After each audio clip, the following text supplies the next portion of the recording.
This is your Bible Geeks Daily Download, Enemies of Rest. When our daughter was a baby, few things were as sweet as that moment she slipped off to sleep in our arms. Then we'd put her gently into her crib and try to keep the house as quiet as possible to avoid waking her up.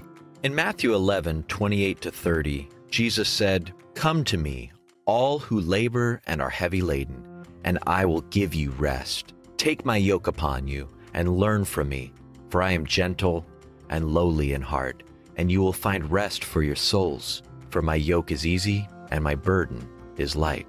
We can hardly call our modern lives restful. Instead, we're active, busy, driven, overloaded, overworked, and frazzled. So the call of Jesus to find rest in Him seems ever more appealing in light of our current situation. Let's look at a few enemies of rest, at the noise of life that disturbs our sense of peace.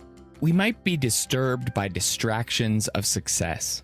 Jesus said, "For what will it profit a man if he gains the whole world and forfeits his soul? Or what shall a man give in return for his soul?" Matthew chapter 16, verse 25. The push for success drives the American dream. But where are you headed as you climb that corporate ladder?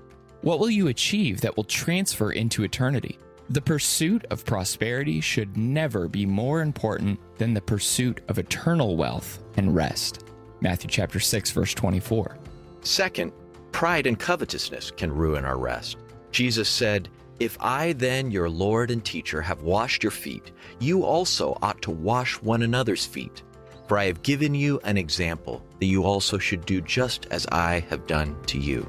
John 13:14 and 15. There's always someone better, always someone who has more. Yet sometimes we push ourselves to the front of the line and chase after the things we don't have.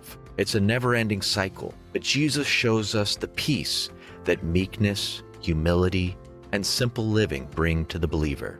Matthew 6:25-34. And troubled relationships disturb our rest. Paul said, "Repay no one evil for evil, but give thought to do what is honorable in the sight of all. If possible, so far as it depends on you, live peaceably with all."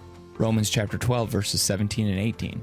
There may be no single more significant threat to rest than ongoing discord with those closest to us. It's hard to focus on anything else. We may not be able to change the heart of a friend or a family member who's angry with us, but we can choose to forgive and make peace with them, as Jesus talked about in Matthew chapter 5, verses 23 and 24.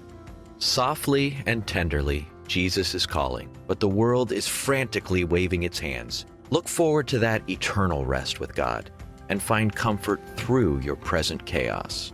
In Psalm 55, verse 6, David said, "Oh, that I had wings like a dove, I would fly away and be at rest."